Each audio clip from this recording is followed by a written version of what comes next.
Good morning and welcome back to the channel. This is going to be a really quick opportunity because my mom has given me her 2016 Acura RLX in crystal black pearl as a rental or loaner car today. I'm going to be putting about 100 miles on this car here in southern Utah. It's a beautiful day. It's going to be way in excess of 100 degrees, but this is going to be a comfortable ride. This car has, as of today, 84,746 miles on it. My mom has now had it for 5 years, and it served her well for a lot of long-term, long-haul travels as well as around town commutes. So I'll do a quick walk around. This doesn't take the place of any kind of in-depth car review, but more so sort of a long-term update on how this RLX is serving our family. Backstory-wise, there's kind of a fun family history of legends and other flagship Acuras in our family. So this car was preceded by, as far back as the 1990s, she had a 1990 Integra GS. That was kind of the car that got things started for us in terms of Acura affection, I guess we'll call it. From there, she went to a 93 Legend L sedan. She went on to a 97 TL, 3.2 liter. She also, for a time, owned a 2000 3.5 RL. And so it's kind of logical, even though she did deflect from the brand for a little bit for a couple different cars, she's back in the scene here with this RLX. And it looks like this one's going to stick around for a while. No major stuff to speak of in terms of maintenance-wise. I know she did have a starter replacement not too long ago. And obviously this black paint is particularly tough to keep looking spectacular, but she's done a really nice job here of maintaining it.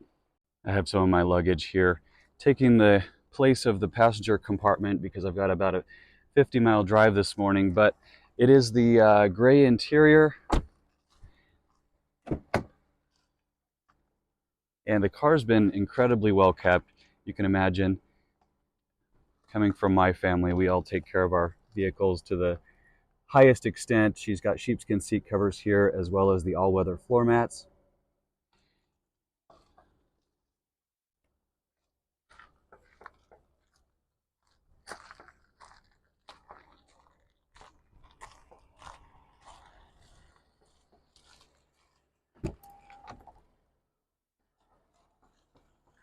And hard to believe now this car is 8 years old, and the design itself is actually about a decade old. I remember now going to the Los Angeles Auto Show for the press conference when they were revealing the then new 2014 Acura RLX. I probably have a video here on my channel of that reveal. I'll post a link to it, but it's kind of a cool evolutionary design. This was a big deal in its day because of the jewel eye headlights that were kind of cool at the time, and a number of other features, including obviously that precision all-wheel steering, P-AWS.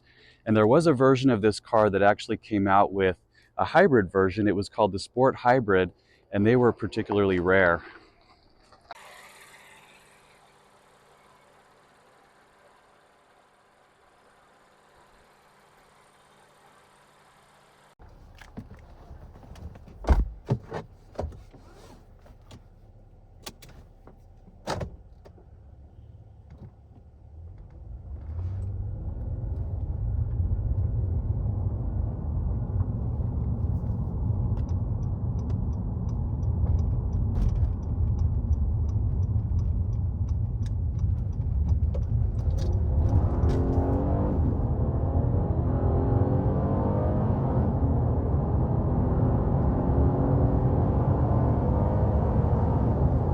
From here, I will go ahead and hit the road to Cedar City, which is another 45 or so minutes. But I'm going to have my mom share with me her maintenance spreadsheet so I can actually add some value in this video about sort of cost of ownership long term. If you or anybody in your network is interested in an RLX, just so you know kind of what to expect.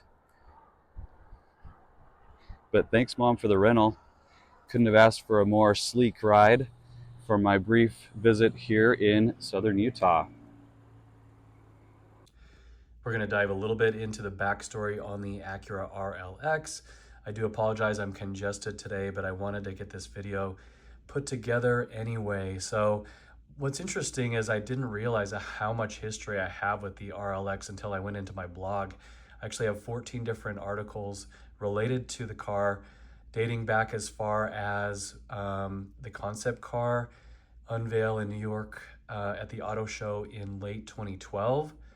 And then looks like my follow-up entry to that took place in November 2012 when I went to the LA Auto Show and saw the car there. That's me with my friend Branson. I'll post a link to this video, which was the reveal.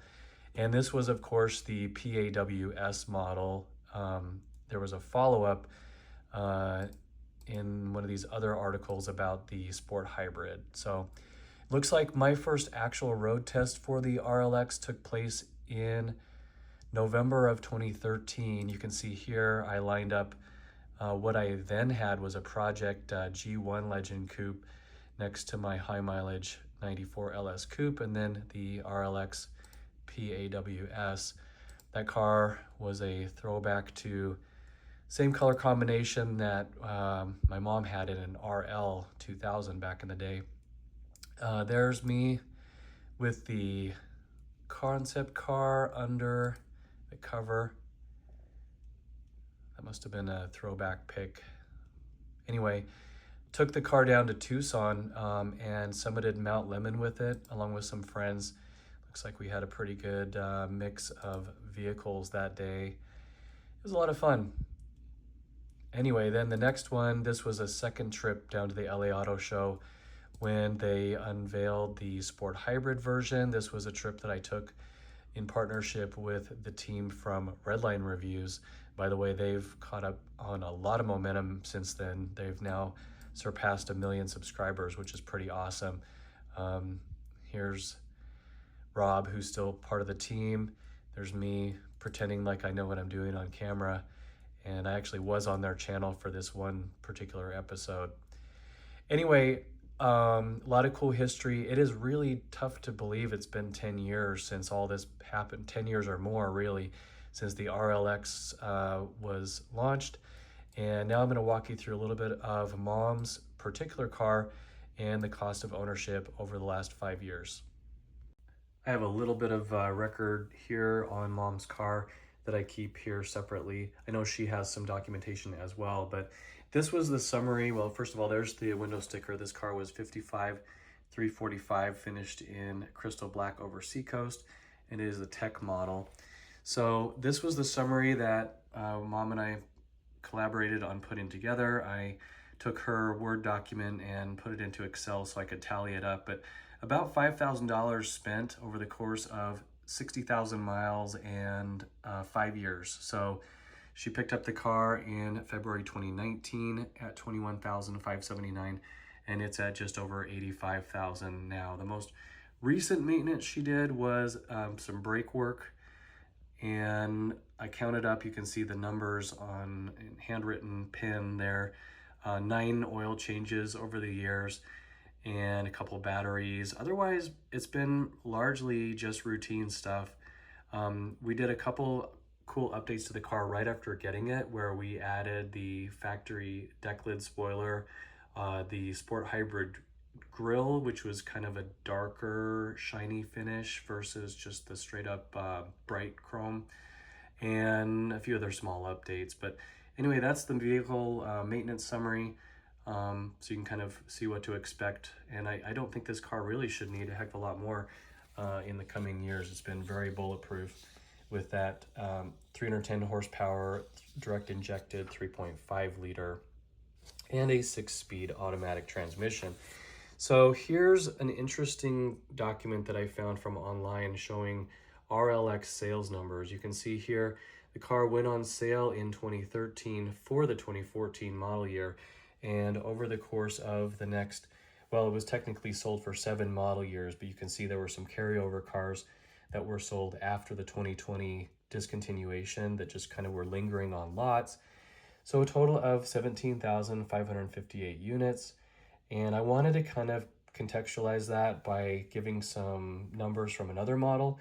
So Honda sold 21,829 Civics in June of this year. So basically Honda sold more Civics in 1 month than Acura sold RLX models in 7 years. So it really starts to paint the picture of just how rare these cars are. I think one of these has, yeah, you can see here the way that sales kind of fell off. And so, you know, for whatever reason, we know that the marketplace has changed a bit in terms of the take rate on sedans. The MDX has kind of taken the place of the RLX as a flagship. And so it makes sense that that car was kind of sailed off into the sunset. What was I printing this for? This was just more a summary from online about kind of documentation on precisely what drove that sort of decline in sales. It is important to note that the RLX was sold outside the United States or outside North America as the Honda Legend, and it was one of the few later model Acura cars that were still built in Japan. So it actually has a J series VIN. You can see here the first digit. If it was a US built car, it would be a 1. If it were Canadian, it would be a 2.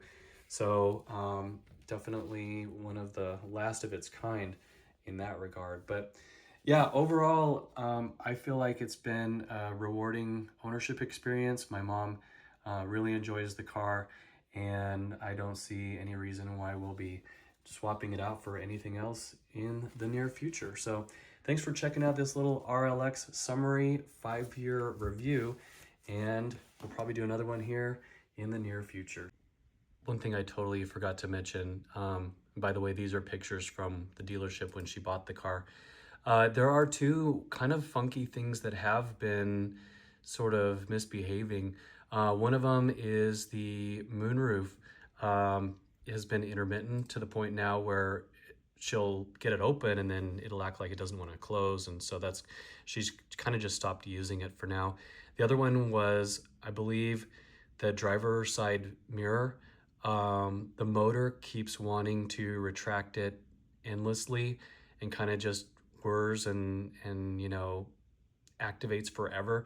So she ended up having this Honda dealership in her hometown just disconnect the mirror because it's not a total necessity to have that thing you know, extend and retract every time she's in and out of the car. So those were kind of two really kind of weird electrical things that she's dealt with. Other than that, I think the only maintenance on record has been largely routine in nature. So there you go. After my walk today, and the one day I plan on talking about RLX stuff, look what I see. A TL and an RLX parked on my walking route. That one's actually a pretty rare color. I think it's the pomegranate.